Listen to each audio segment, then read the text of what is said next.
Welcome to Dreamtime Stories.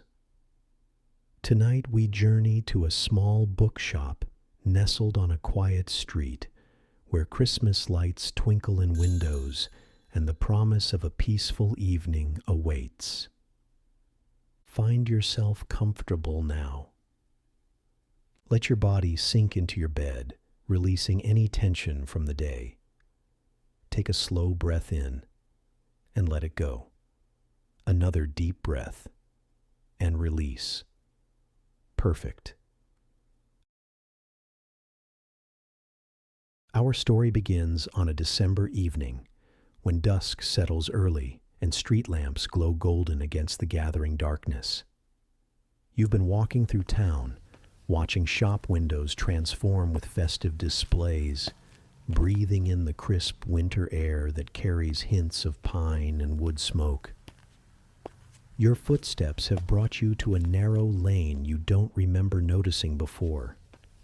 Cobblestones worn smooth by generations of visitors, lined with buildings whose windows cast bright rectangles of light onto the pavement. Halfway along this lane stands a bookshop. Not a modern chain store with bright fluorescent lighting, but an independent establishment that looks as though it's been here forever. The facade is painted deep forest green, with gold lettering above the door that reads, Winterbourne Books, Est 1892. In the window, a display of leather-bound classics sits alongside newer volumes, all arranged with care around a small Christmas tree decorated with paper ornaments shaped like open books. You pause at the window, watching snowflakes begin their gentle descent. They're the first of the evening, falling with that particular softness unique to early winter snow. Each flake drifts lazily downward, catching light from the window before melting on the still tepid pavement. Inside the shop, you can see shelves rising to the ceiling, a ladder leaning against one wall, and the flicker of what might be candlelight or fire. The door handle is brass, polished smooth by countless hands.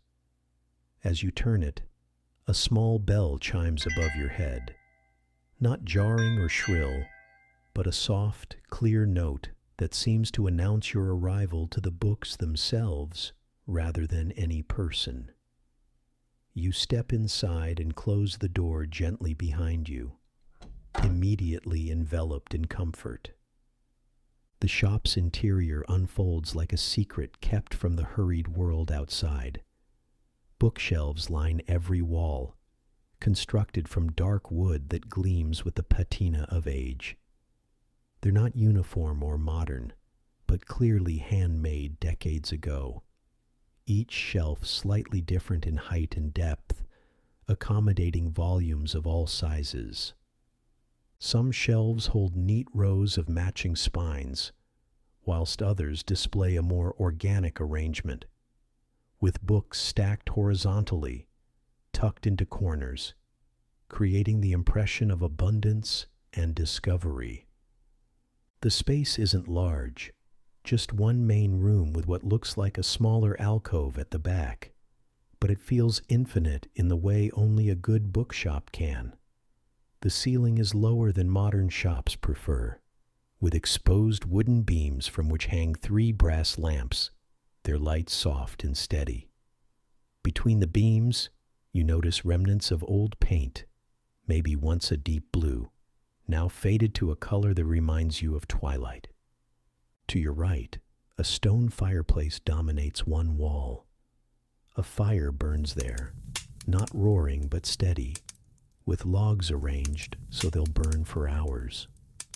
The stone surround is blackened from years of use, and on the mantelpiece above sit various treasures. A brass telescope, stacks of postcards showing faraway places, a ceramic jar filled with bookmarks, and 3 white candles in silver holders, their flames adding to the room's gentle illumination. Near the fireplace stands an armchair, upholstered in fabric that was once burgundy but has faded to a softer shade. Plush cushions rest against its back, and a woolen throw in rich tones lies folded over one arm. Beside the chair, a small table holds a brass reading lamp with a green glass shade, currently unlit as firelight provides ample glow. You move deeper into the shop, your footsteps quiet on the worn wooden floorboards. A rug lies before the fireplace, its pattern faded but still showing hints of intricate design. Persian, you think, all deep reds and blues with touches of gold thread catching the light. The floor itself slopes slightly, the result of centuries of settling, giving the shop a character that perfectly straight lines could never achieve. The books themselves call for attention now. You approach the nearest shelf and let your gaze travel along the spines. Fiction, poetry, history, philosophy. No rigid categorization here, but rather an organic arrangement that suggests the shop's keeper knows each volume personally and has placed them where they feel they belong. Some books are clearly antiques, their leather bindings cracked with age, gilt lettering worn nearly smooth. Others are newer, their dust jackets protected by clear covers, sitting comfortably beside their older companions. You pull a volume from the shelf, a collection of winter poetry.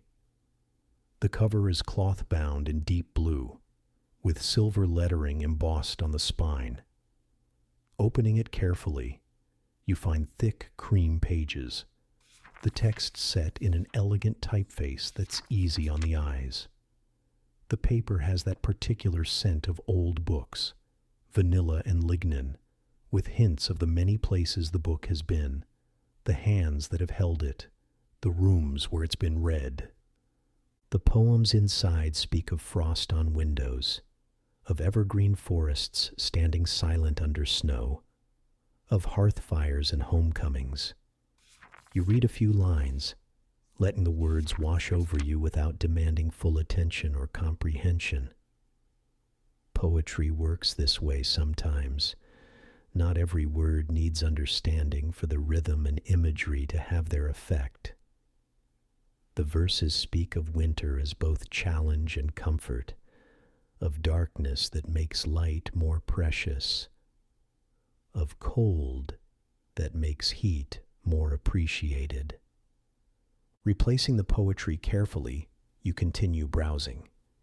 Here's a section devoted to classic literature, with works by authors whose names alone evoke entire worlds. There's Dickens, naturally, his Christmas tales in various editions, from simple paperbacks to an elaborate volume with gilt edges and illustrations tipped into the pages. Next to these sit works by the Brontes, Austen, Eliot, all standing like old friends waiting to be revisited. You pull out a volume of Austen, running your fingers across the cloth binding. This particular edition is old but well cared for, its pages still crisp, its binding tight. Someone has inserted a bookmark perhaps halfway through. A pressed flower, delicate and faded, marking a place where another reader paused their journey through Highbury or Pemberley, or wherever this particular story unfolds. On a table near the center of the room, someone has arranged a selection of books about Christmas traditions. Not just stories, but histories of customs, recipes for traditional dishes, patterns for decorations made by hand. One volume lies open to a page showing how to make paper snowflakes, the diagrams carefully drawn, the finished results photographed against a window where real snow falls beyond the glass.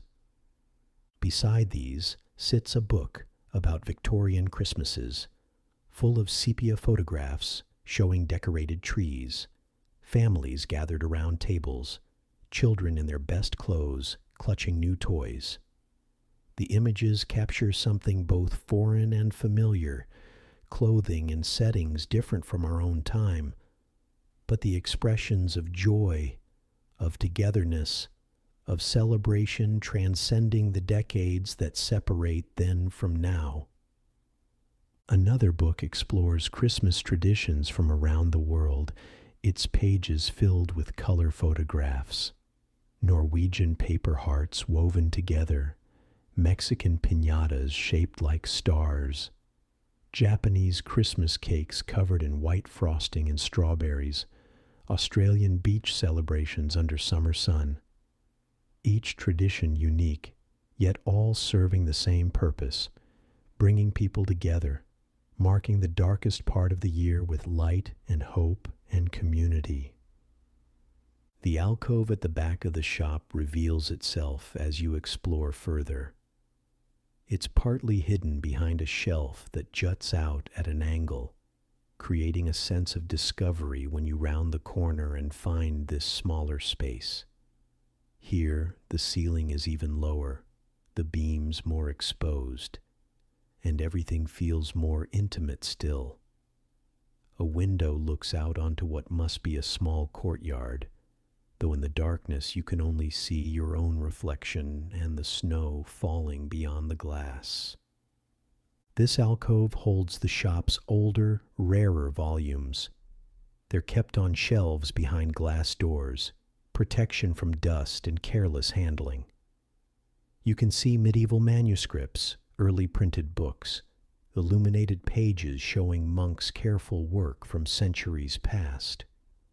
One manuscript lies open in a display case, its vellum pages showing a Christmas carol written in elaborate script, with decorated capital letters picked out in gold leaf and bright pigments that have somehow retained their intensity across the centuries.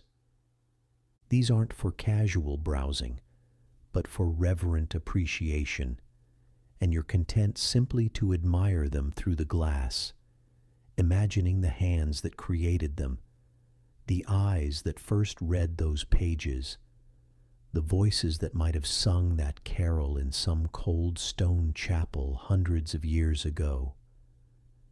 There's something profound about knowing these objects have survived so long, carrying their stories and their beauty forward through time, waiting here to be appreciated by whoever takes the time to look.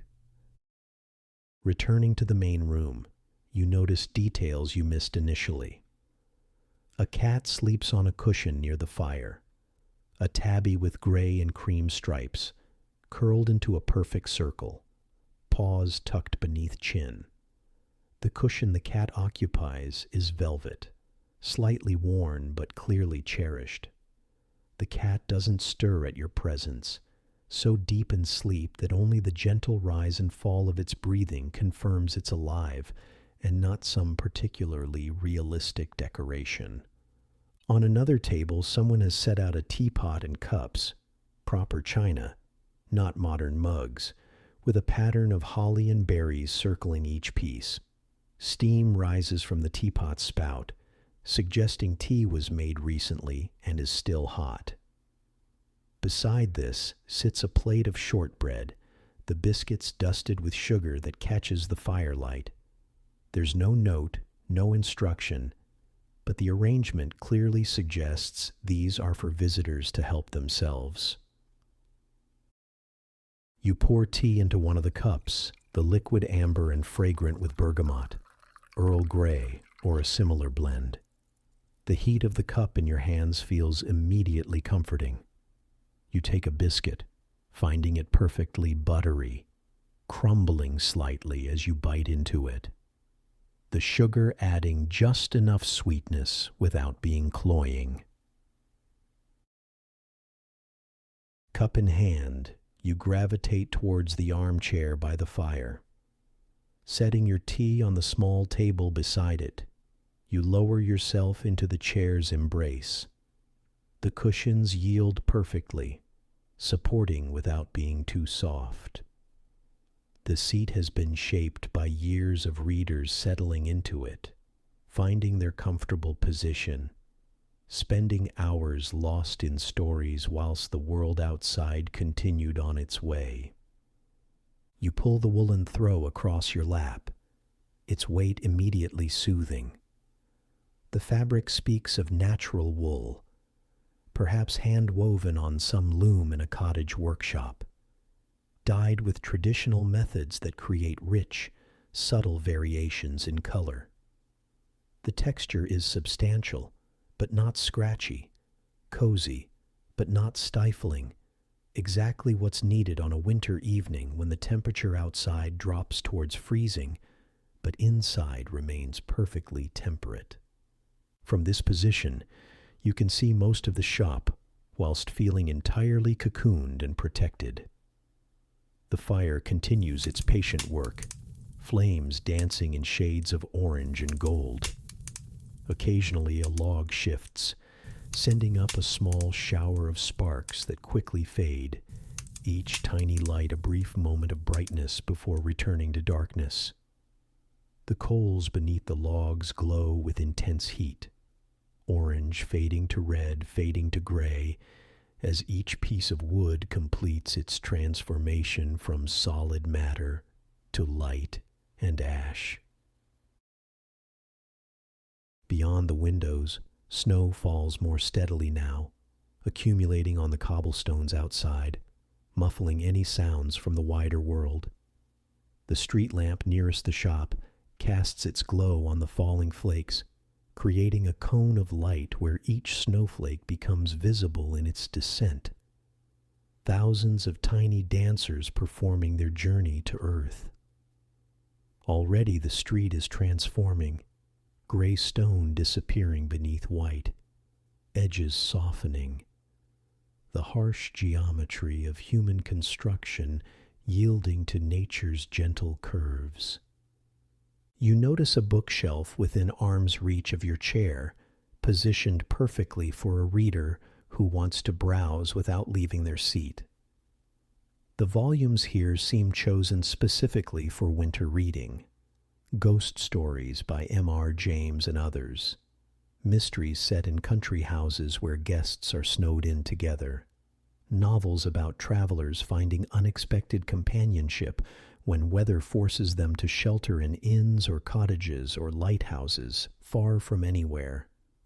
Your hand reaches out, fingers trailing along the spines, feeling the different textures, smooth leather, rough cloth, the slight stickiness of old glue on a cracked spine that's been carefully repaired. One book draws your attention. A collection of Christmas stories from various authors, bound in green cloth with gold holly leaves stamped into the cover. You pull it free and settle back into the chair. The book opens easily to a story about a family gathering for the holidays in a house very much like this bookshop. Old, comfortable, full of history and welcome. The prose is gentle, meandering, in no hurry to reach any destination, content to describe the scene and let readers sink into the atmosphere. But you don't read far. The coziness, the comfort, the gentle sounds of fire and falling snow create an atmosphere not for concentration, but for peaceful drifting. Your eyes grow heavy. The text before you blurs slightly, not from poor vision, but from deep relaxation, from the body's recognition that this is a safe place to let go, to stop maintaining vigilance, to simply rest. You set the book in your lap, hands resting gently on its cover. The fire continues its conversation with the wood, a language of crackles and pops, of hissing sap and settling logs. Each sound is distinct, yet part of a greater whole, a symphony of combustion that humans have found comforting since the first fires were kindled in caves uncounted years ago. There's something deeply encoded in us, this positive response to controlled fire. this association of flames with safety and community and survival through the cold months. Your tea grows cooler in its cup, but you've drunk enough to feel its effect spreading through you. The bergamot's slight bitterness pleasant on your tongue. The shortbread has left a lingering sweetness, butter and sugar combining in that perfect ratio that Scottish bakers perfected centuries ago. Everything conspires towards contentment, towards letting go of whatever brought you to this moment. Whatever concerns existed before you opened that green door and stepped into this refuge. Outside, the world continues. Cars passing on distant streets, people hurrying home through the snow, shops closing for the evening, families gathering for dinner, children excited about approaching holidays, adults managing their endless lists of tasks and obligations.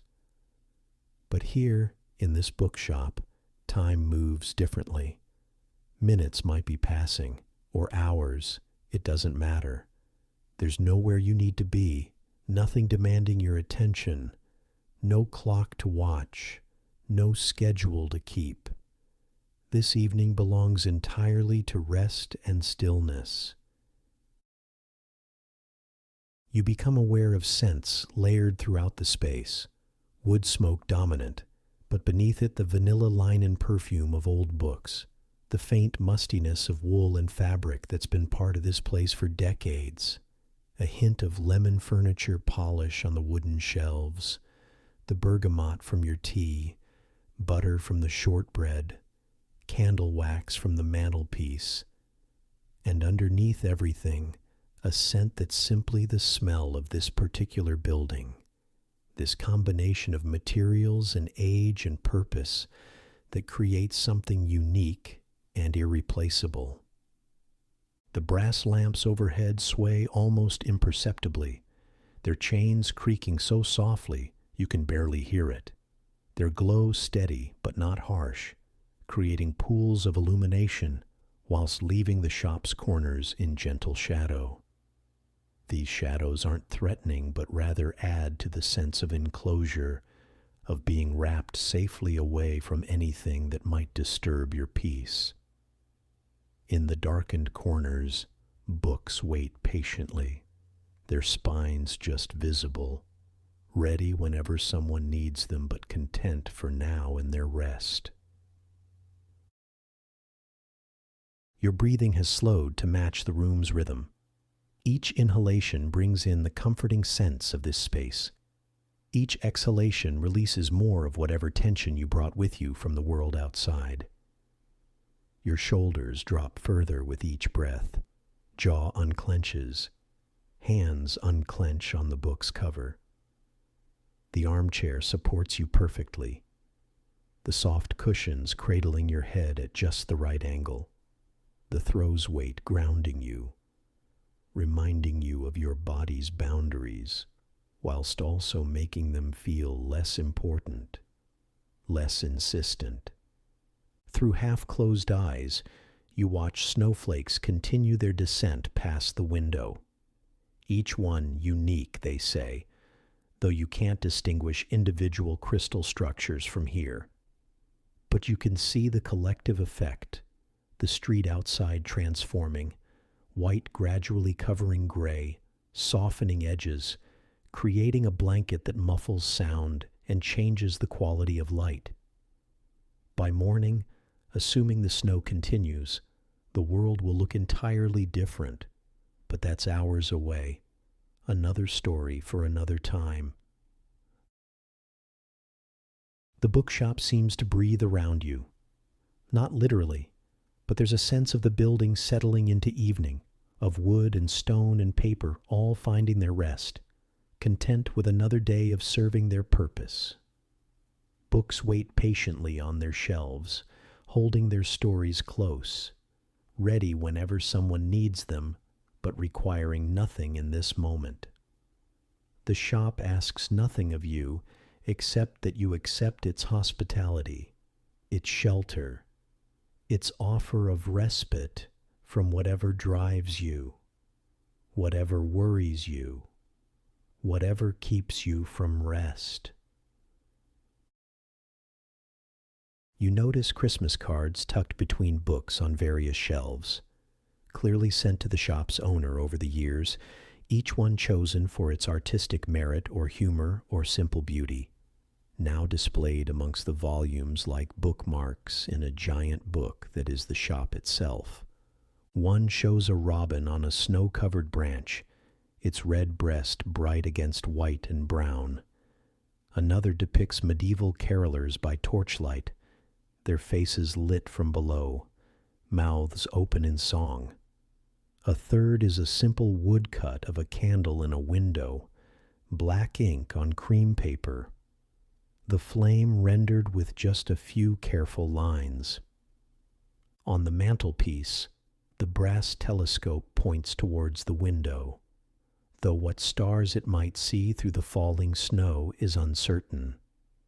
It's positioned for daylight viewing of distant buildings, or maybe during clear nights someone opens that window and turns the telescope skyward, seeking constellations and planets and the moon in its various phases.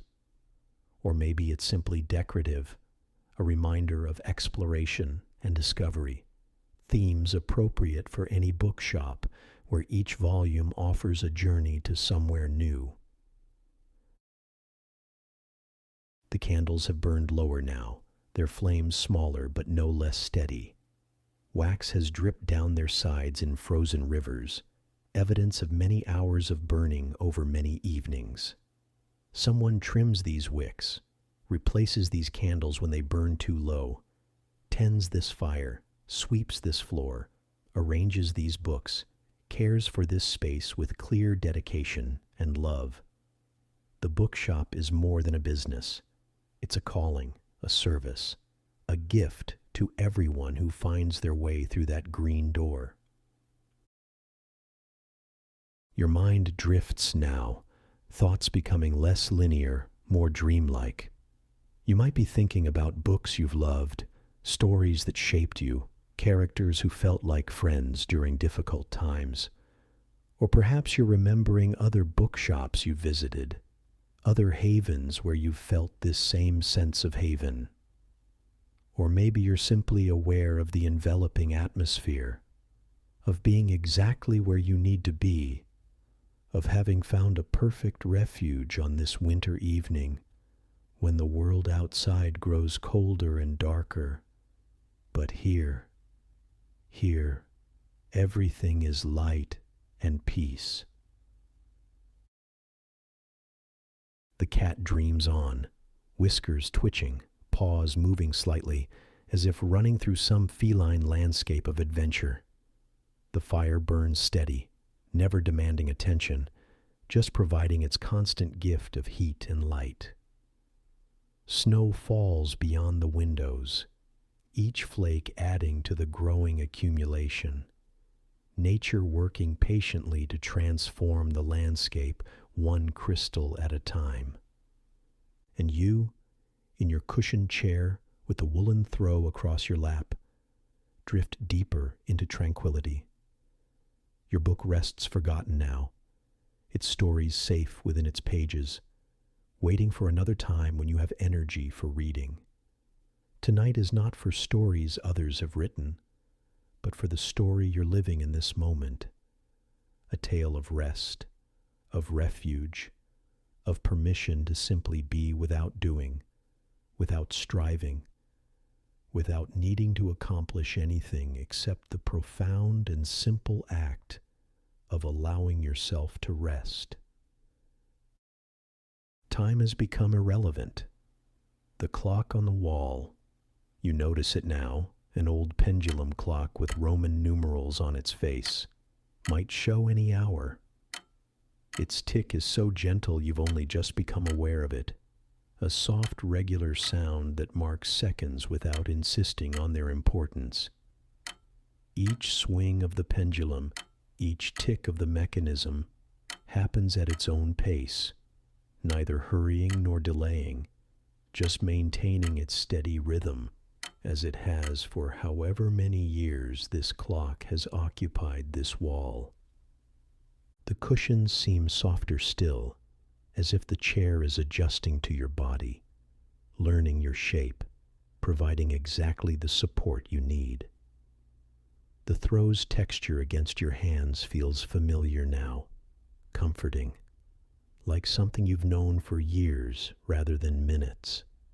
Everything in this space conspires to ease you further into relaxation, deeper into that state between waking and sleeping, where thoughts drift like the snowflakes outside, appearing and disappearing without effort or intention. Beyond the bookshop's walls, the world continues its turning. But here, in this small space filled with wisdom and the patient presence of thousands of stories waiting on their shelves, everything is still. Nothing asks anything of you. Nothing needs solving or fixing or deciding. No one requires your attention or your energy or your care. You're simply present, simply resting, simply allowing this moment to be exactly what it is without needing to change it or understand it or do anything except exist within it. The fire glows with deep internal light, coals orange at their heart, edges gray where flame has already passed. There's something profound in watching fire work, in seeing transformation happen slowly, in witnessing the patient process by which solid becomes gas, matter becomes energy, fuel becomes radiance. Snowflakes continue their patient descent, each one completing its journey from cloud to earth, joining others in the growing blanket that covers the street. By morning, the world outside will be transformed, softened, made new by this covering of white. But that's hours away. Another story for another time. For now, there's only this: the gentle fall of snow in lamplight, the quiet street, the welcoming bookshop standing as a beacon of refuge in the winter night. Your eyes close fully now. The fire's glow remains visible even through closed lids, an orange presence that pulses gently with your heartbeat.